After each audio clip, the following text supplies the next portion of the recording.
evening sa tanan. Good evening. Good evening. How was your week po? Was it po? Stress-free ba? Normal. Stress. So, approaching na po ta sa like end of September.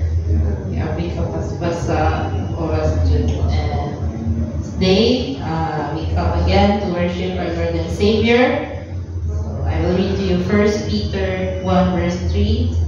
It says, "Praise be to the God and Father of our Lord Jesus Christ. In His great mercy, He has given us new birth into living hope through the resurrection of Jesus Christ from the dead."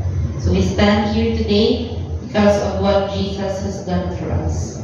May I request everyone to please rise as we start our worship service this Friday with the prayer. Our Father in heaven, thank you, Lord, for being with us throughout the week, Lord, for giving us strength for each day, oh Father. Thank you, Lord, for providing for our needs each day. And today, Lord, we are gathered here once again sa worship service to praise you, O Father. We thank you for the cross, O Father, your sacrifice for us and for the new life that we have in you. May our songs today reflect our gratitude and love for all that you have done for us. Be glorified in our worship. Amen. Padayon na ta sa pagtito. Romans 5 verse 8 declares, "But God demonstrates His own love for us in this. While we were still sinners, Christ died for us." Let's sing together in thanksgiving for the salvation and hope we have in Him. Pwede natin gamitin ang mga sa pagpapa.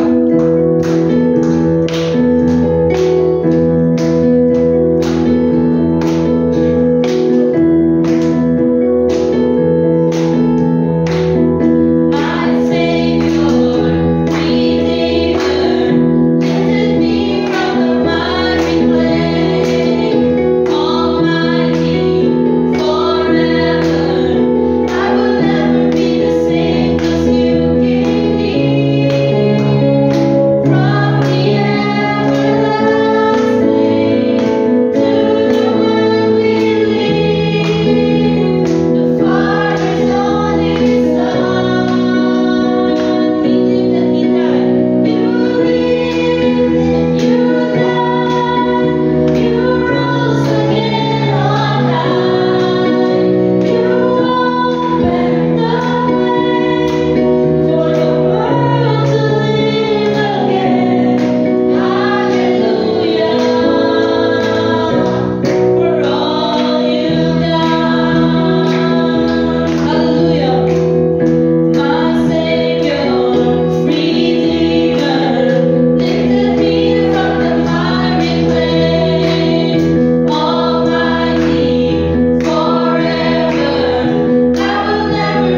cross, we acknowledge who He is.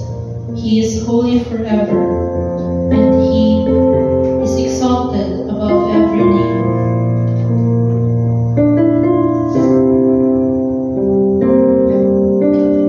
Thousand generations falling down in worship to sing the song of ages to the Lamb, and all who've gone before us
for everything that you have done, for your holiness, for your greatness, O Father. And may our lives continue to glorify you each day. As we follow you, may we continue to strengthen our faith, O Father. Please open our hearts today, O Father, as we listen to your word. Bless your messenger. This we ask in Jesus' name we pray. Amen. You may be seated.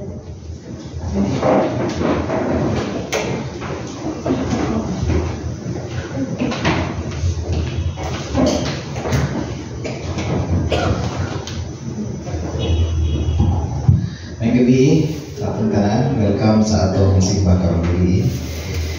What are you thankful for tonight?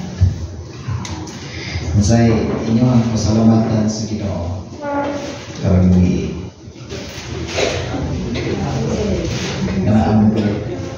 Nganaamon ko.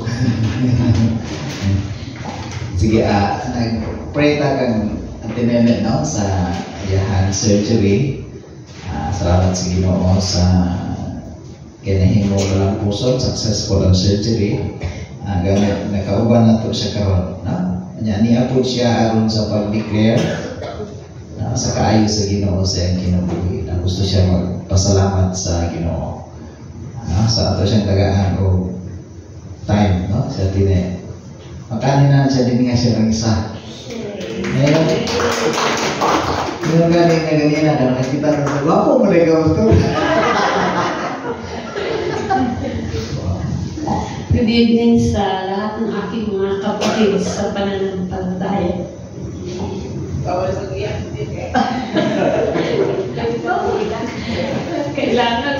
Kailangan lumuha ka dahil sa sobrang tuwa mo sa Panginoon. Nagpapasalamat po ako sa inyong lahat sa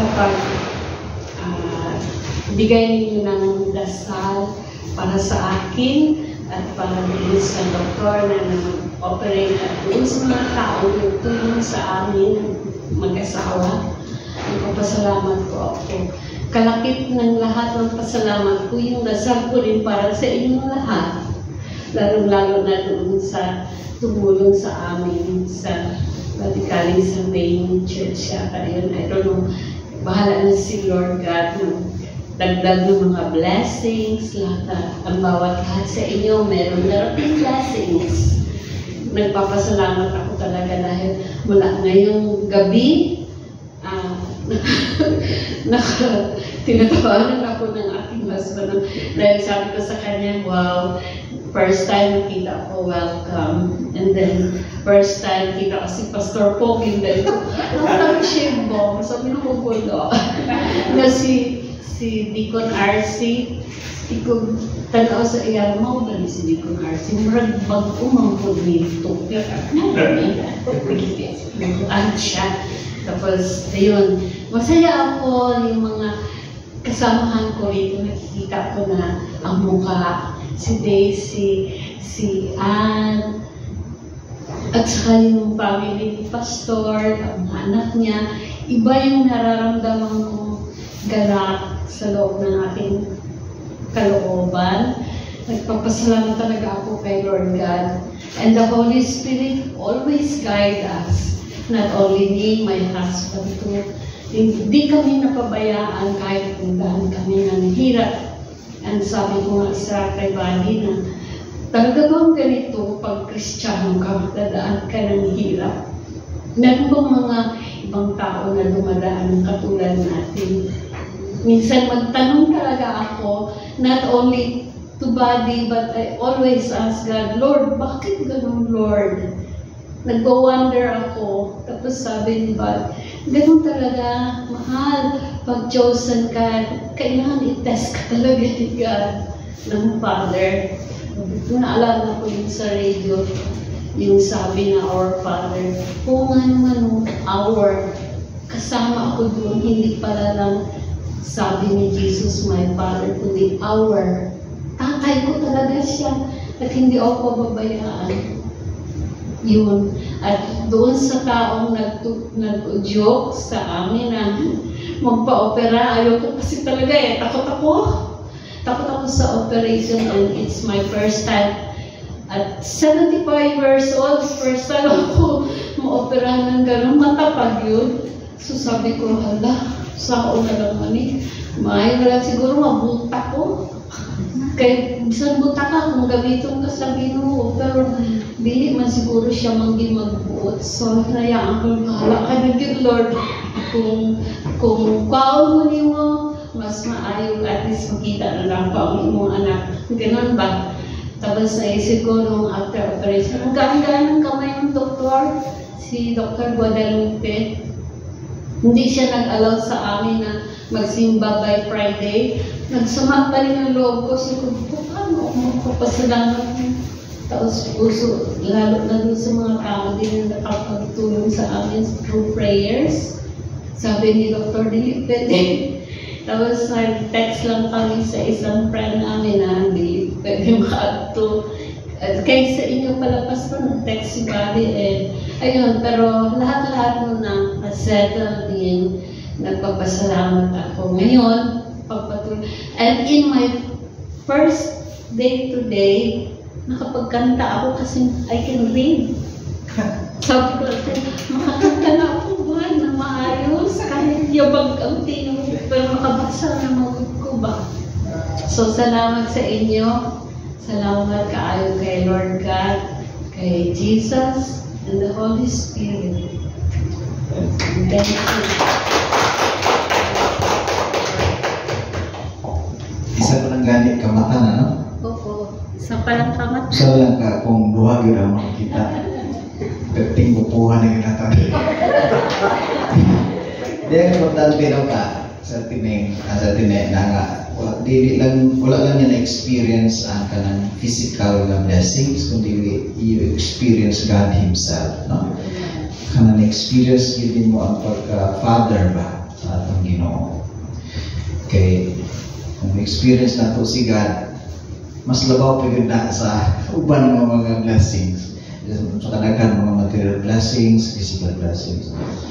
When you experience God Himself, kanang na-prove ano, na naagin ang Ginoo, mo na yung kaya experience. So praise the Lord. Mas kita nga makita, ma-appreciate ka na ito, matali na ito. Grabe din pila ka bulan na ito, banuban ka natin yun. Huwag na siya klaro na ito, no? Karoon pa. 1 year na kami rito.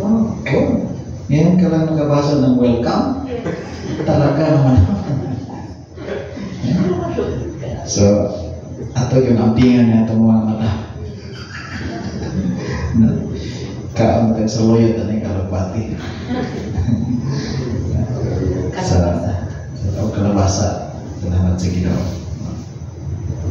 Sige, pasalamat sa Ginoo. Let us offer prayer of praises and thanksgiving to our God. Our Father and our God, once again, Lord, we just want to unite our hearts in giving you our praises and our thanksgiving. Salamat, Lord, sa mga panalangin nga imong gitugot nga among ma-experience sa among kinabuhi. Sa naagian ni Atine Ginoo sa physical nga blessing, material nga blessing nga iyang experience sa iyang family. Kami Ginoo nag-rejoice kauban kaniya o kang Kuya Badi. Kinimikot kaayo nga experience nga imong gitugot sa iyang kinabuhi, Ginoo. Malipayon po kami sa pagtubag nimo sa among mga pag-ampo alang kaniya. Bisan kami, Lord, matagos sa kanamo na apod angay nga ipasalamat kanimo. Nasayod ka, Lord, kung unsa na. Indeed, Lord, we are grateful, we are thankful unto you for allowing us to experience your goodness, your faithfulness sa nagkalain-lain ng mga pamaagi, Ginoo. Lahi-lahi man ang among experiences, lahi-lahi ang among mga kasinatian diya kanimo. Pero usara ka Dios ang nagpakita sa imong kaayo, sa imong faithfulness sa among kinabuhi. So tungod niya na Ginoo, mapasalamatun kaayo kami. Gani dili kami mohonong sa pagpasalamat. padayon kami sa pagdeklara sa inyong pagkamaayo sa aming kinabuhi. Dawatan Lord ang mga pagpasalamat. Gitugyan ang tanan, pinagi sa pag-ampo sa ngalan ni Jesus. Amen. Hindi natin maklaro na. So muna ang atong topic karong gabi, Jesus' mission, our concern. Na siguro mga tanaw mo, ngano mabalaka man ta sa mission ni Jesus. Ngano ma-concern man ta sa iyang mission. Beto, ibig sa kanya ang mission ni Jesus ay pag-ani din sa kalibutan. Sa kanya ang mission sa pag-ani din sa kalibutan. To save us. Niyani siya tungkol kay naatay problema. Ang atong problema, nakasalata. Nagrebelde ta sa iyang kabubuton.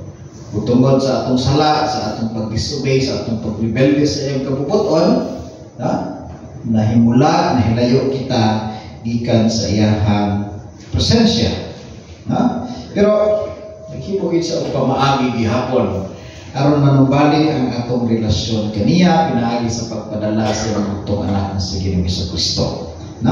Aron luwason tubuson ta sa atong mga sala. Muna nga klaro kaayo ni sa mga bersikulo, kabalo kaayo taan ni memorize kaayo taan ni, for God so loved the world that He gave His one and only Son, that whosoever believes in Him shall not perish but have eternal life.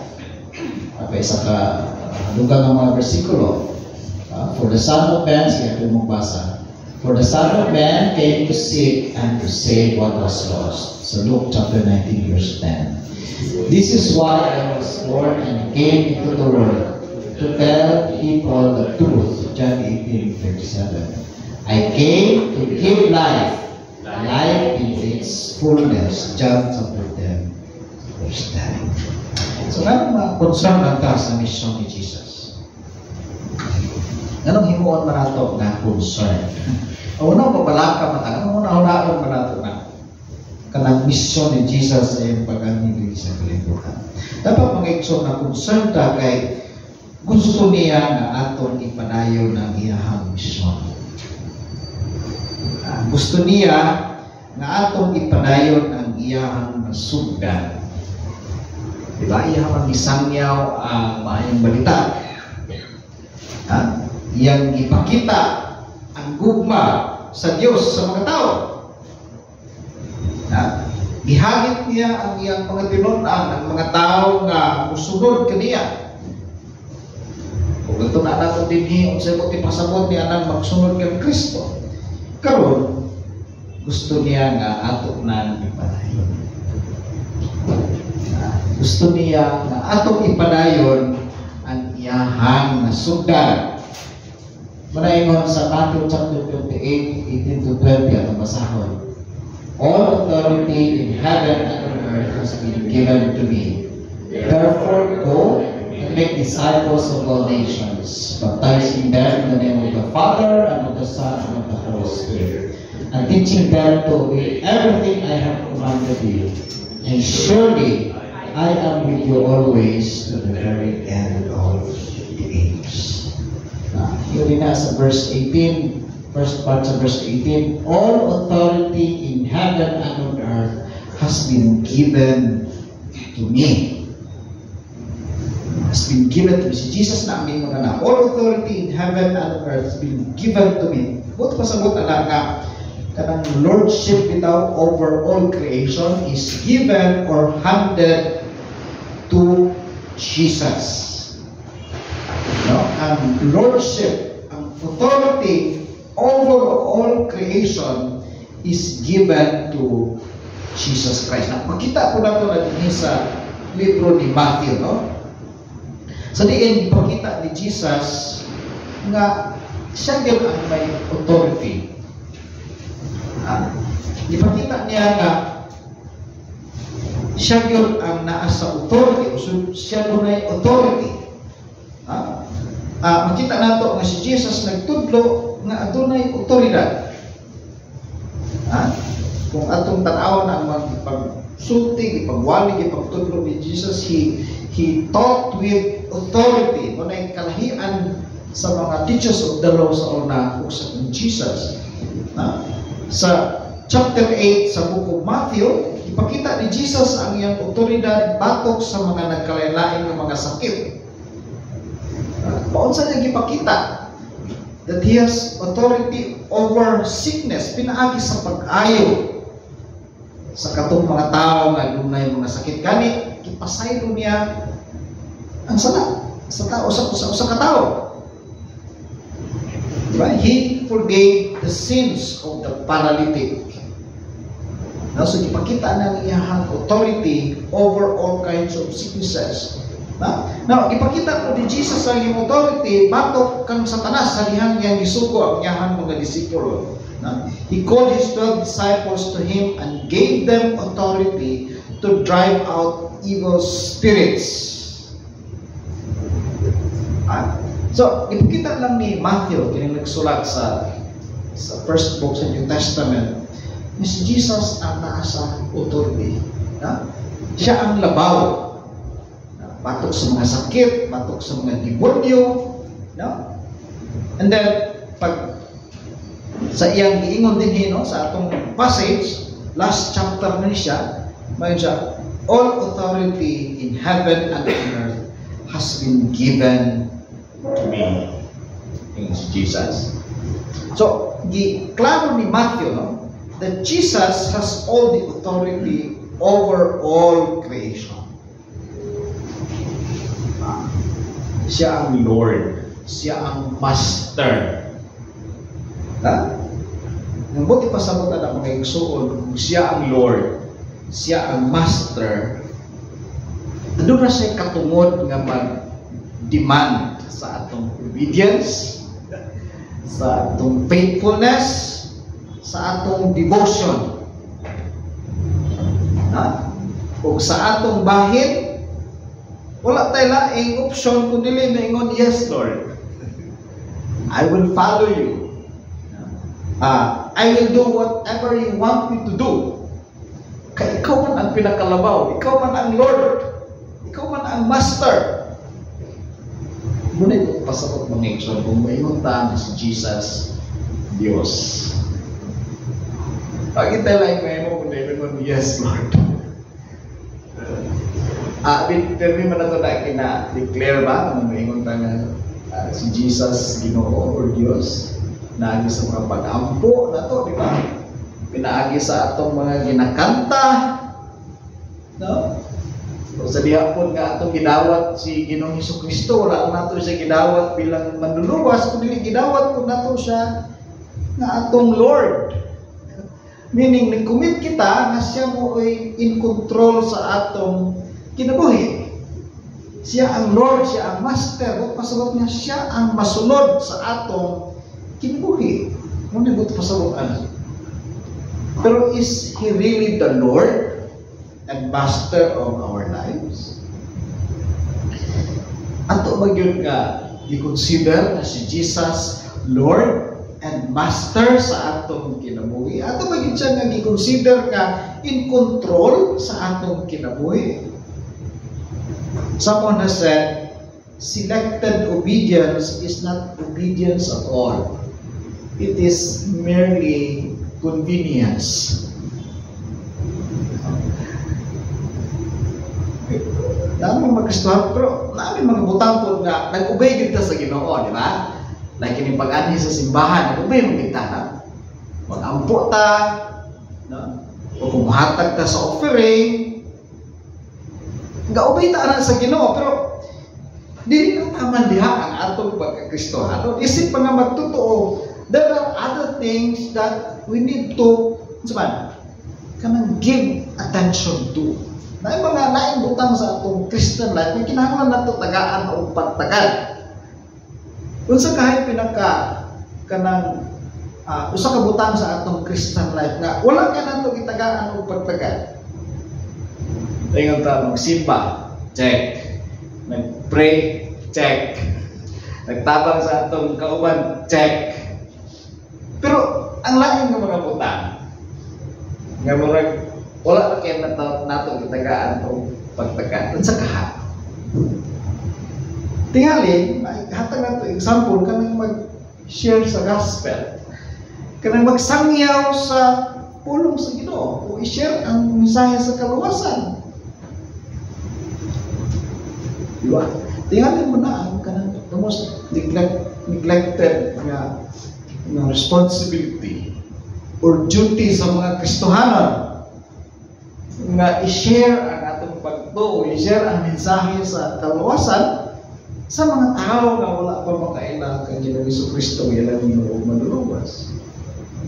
Dili gyud pod mosugot ang Ginoo nga ato nang ibaliwala.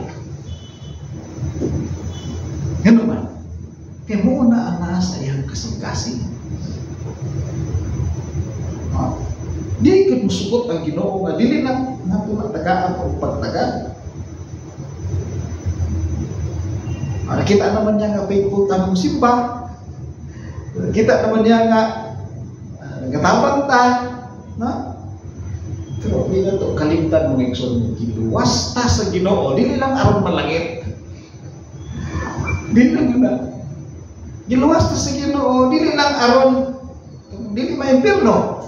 Kundi giluwas po ta sa Ginoo aron i-share ang iyang gugma sa uban. Na, giluwas po ta sa Ginoo aron imantala ang kaluwasan sa ubang mga tao. Ito din sa atong passage, therefore go and make disciples of all nations, baptizing them in the name of the Father and of the Son and of the Holy Spirit, and teaching them to obey everything I have commanded you. Now, ang pinaka-importante bitaw nga action nila, nagkan man ang mga action words, o pinaka-sentro, main action ana nga passage kay kanang make disciples. Na may ubang mga action words like go, baptizing, teaching, no? Pero ang main action niya, ang sentro ana diha kanang ingon ni Jesus nga make disciples. Kanang uban diha kanang go, kanang baptizing, kanang teaching, kasuporta na sa main verb or sa main action which is make disciples. So mo ni ang main point sa ating passage, to make disciples. Ingon sa sigwana, ingon dito, himuan ninyo sila na akong mga tinunan. Ano ingon ni Jesus? Himuan ninyo sila na akong mga tinunan. Tinunan mga disipulo. Yeah. So dili lang nato sila sangyawan sa mayang balita, mensahe sa kaluwasan, kundi ato sila nga i-disciple. Himuon nato sila nga tinunan ni Kristo. Tinunan ni Kristo kanang mahimo sila nga tinuod nga sumusunod ni Kristo o obedient sa mga sugo ni Kristo. Make disciples. Kung sa atong pagbuhat ni ini, no? Because apil niya ang baptismo. Baptizing them in the name of the Father and of the Son and of the Holy Spirit. Kaya mo na nakasagaran na yung kahitabo, di ba nga? Human ang tao mo dawat kang Kristo bilang yung Ginoo manluluwas. Pagkahuman na dili man niya dapat tago-tagoon ang yung pagkristohanon niya nang i-express publicly, pakita publicly, no? Ang iyang pagtuo sa Ginoo, pinagi sa iyang pagtugyan sa iyang pagbalingon sa pagpabautismo. Dahil magpabilin siya diha sa pag-fellowship sa kauban ng mga Kristohanon, sa sulod sa simbahan. Pero dili lang taman pod nga mahimo siyang membro sa simbahan. Kinahanglan itudlo usab kaniya ang mga gitudlo ni Kristo. Ingon niya nga, and teaching them to obey everything I have commanded you. Itudlo. No, ang mga gipagtudlo ni Kristo, dili lang taman sa pagtudlo, kundi i-obey. Teaching them to obey everything I have commanded you. Muna ang naagyod sa kasing-kasing sa atong Ginoo. Gusto niya mahitabo sa atong simbahan. Una sa atong kinabuhi sa atong simbahan. Nadunay sa German Kristohanon na iyang gihimo, iyang gisagop. Ini panahon na kay grabe ang persecution sa mga Christian sa Europe. So doon ay sa ka-German Christian, iyang gihimo, iyang gisagop, iyang gisagop, iyang gihimo niyang refugee camp ang iyang lugar, ang iyang balay. So iyang gisagop ng mga Kristohanon na ipang persecute. Na? Pero mura to unta ang iyang tuyo sa permero nga. Murag nihimong refugee camp ang iyang balay sa mga persecuted Christian. Mura to ang tuyo sa permero nga para maproteksyonan katong mga Christians nga ipang persecute. Pero samtang nagpuyo itong mga Christian sa iyang balay, doon ay kanang revival nga nahitabo niya itong mga persecuted Christians. Okay? Kanang nahimo sila nga mainampuon, no? Nagkahiusa sila og maayo, nilawong og maayo ang ilahang kanang devotion sa Ginoo. No? Nag-close na sila og maayo, kanang nitubo ang ilang pagtuo diha sa Ginoo. Usa ka gabi niya na samtang ilang gibasa ni Matthew 28:18-20 kini atong teksto karon, samtang ilang nang gibasa, no? Kini Great Commission sa book of Matthew, na ilang samtang ilang ginatun-an ilang gi-take literally. I-take nila literally. Realize nila nga kini nga mga sugo, wala lang ni gihatag ni Ginoong Jesucristo sa katong original 12 disciples, kundi sa matag usa ka Kristohanon. Muna ilahang na-realize kini wala lang ni gisulti ni Jesus sa mga disciples niya, kundi sa tanan ng mga Kristohanon. Muna ilahang na-learn na gi-take nila literally nga as if sila ang giingnan sa Ginoo, go and make disciples of all nations, baptizing them in the name of the Father and of the Son and the Holy Spirit, and teaching them to obey everything I have commanded you. Ilahan muna sila ang giingnan sa Ginoo. Kaya pa naman sa resulta, katong mga Kristohanon, nakahimo sila kapadala sila o mga missionary sa ubang lugar sa kalibutan as a result of that revival. Nya thinkable ang gihimo sa uban kay ang uban gihimo sa uban kanang he sold themselves into slavery. Kana ilang gibaligya ilang kaugalingon ba para mahimo silang ulipon. Ang ilang tuyo para makashare sila kini panahon na kanang rampat puso pa man ang kanang kamalit itong ulipon tapos slaves tapos ibaligya sa laing nasod. So, kini nga mga Kristohan, pwede mga Moravian Christians sa Europe na itong panahon na gibaligyan sila ilang kaugalingon para mahimo silang slaves. Ang ilang toyo para makashare sila sa gospel sa mga uban ng mga slaves, especially mga Africans. Kaya nagtuo sila ang kining Great Commission, dili lang na para sa mga 12 disciples, 12 original disciples, kundi sa tanan ng mga Kristohanon, apil ka o ako. Nagkutanaw na to sa early church, mga igsuman. Mugin na siya ang pattern. Mugin na siya ang nagkakahitabo.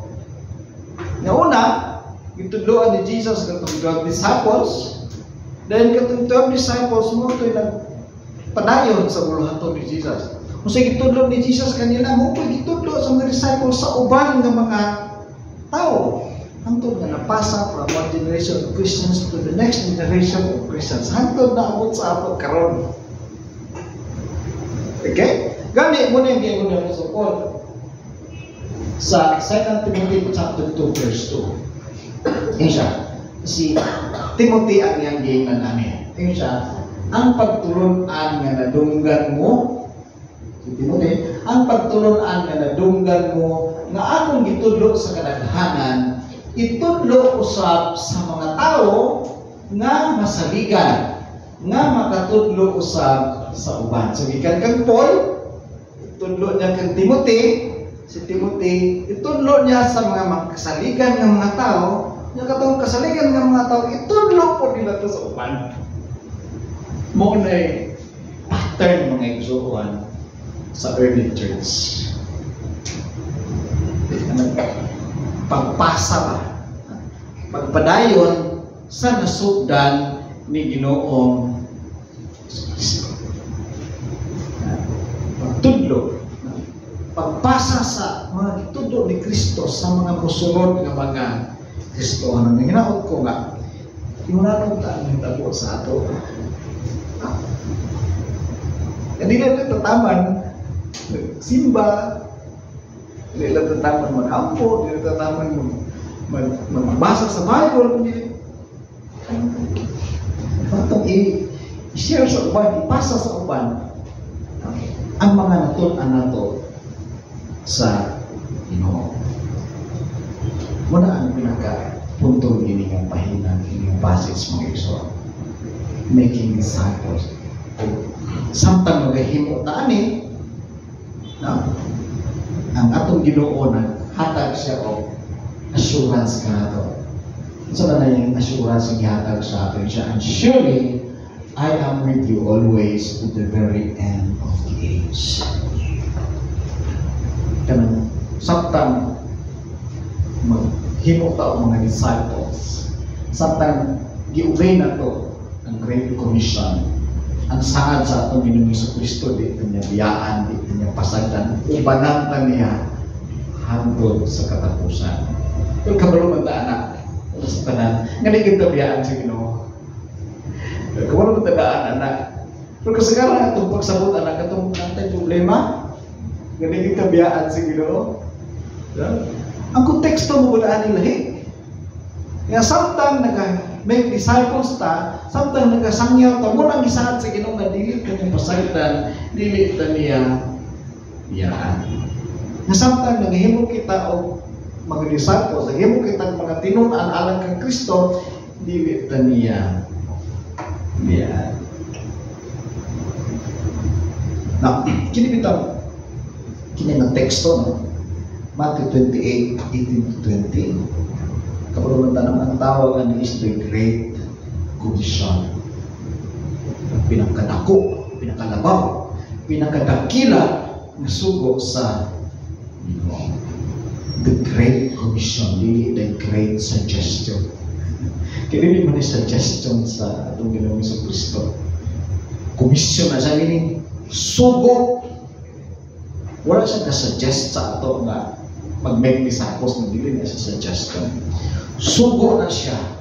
Isugo ta sa Ginoong Kristo sa pinaka-importante nga sugo. Kini na ba nga sugo mga solid yan para sa amo mga pastors. Dili lang ni para sa mga missionary. Dili lang ni pipila. Dili lang ni para sa mga pipila ng mga Kristohanon, kundi para din sa ato tanan. Wala exempted. Para din sa tanan ng mga Kristohanon. Kung maingon ka, sumusunod ka ni Kristo. Kung maingon ka, natuturo ka ni Kristo, ayaw ibaliwala ang Great Commission. Ayaw i-neglect ang sugo sa Ginoo. Tapos man ayaw supaka si Kristo nga naman expected siya na atong ipadayon ang iyang mission. Expected ang Ginoo na tapusan ka nato. Hindi lang sa pipilang ng mga Kristohanon, hindi sa tanang Kristohanon apil taga-expected siya na atong ipadayon ang iyang mission, na atong ipadayon ang iyang nasugdan. Karon sa Ginoo kay dugang na nahibalo nato sa atong pangutana din ni what does it mean to follow Jesus? Muna isa sa mga tuwag na atong ipadayon atong subo mga disciples alang sa Ginoo. Salamat Lord sa tanan namo nga mga natun-an dinhi sa mga tubag sa pangutana, what does it mean to follow Jesus? Aton na namo Ginoo nga kini ay pagsunod namo kang Kristo, dapat kami mamunga o espirituhanon nga mga bunga. Willing kami mag-suffer alang kanimo. Natunan sa damo nga kining pagsunod namo kang Kristo, dapat maminaw kami sa iyang tingog. Kung dili lang maminaw, kung dili musunod kaniya. Natunan sa damo Ginoo nga sa among pagsunod kang Kristo, among ihatag ang tanan. All of our devotion, of our hearts, mind, strength, soul, tanan. Walay reservation, walay pagduha-duha, ihatag ang tanan. Wala among natunan Ginoo karon gabi, among natunan usab. Kini ay pagsunod namo kang Ginoong Kristo, klaro kaayo sa among natunan na maghimo kami o mga disipulo, mga tinun-an ni Kristo. O amo ka ng sundon, kaya mo kini ang isa sa mga dagko kayo ng mga sugo ni Kristo na gihatag alang kanamo. Kini nga sugo alang sa tanang Kristohanon. Apil kami Ginoo. Wala example kanamo. Pasaylo kami Lord kung na mga panahon sa mga panahon nga napakyas kanamo, wala namo gituman ang imong sugo. Isupak kanamo Ginoo. Ang akong pag-ampo Ginoo bilang pastor ini nga simbahan nga ang pattern nga nakita namo sa early church makita unta sa among simbahan Ginoo. Dili lang kami taman nga musimba, moampo, mohatag, kundi amo po nga isangyaw ang maayong balita. I-share na mo ang mensahe sa kaluwasan. Kung maghimo kami mga tinunan, mga disipulo ni Kristo, mga tinuor ng mga sumusunod ni Kristo. Tabangi kami, Lord. And before na mo ni sa mahimo, kinahanglan kami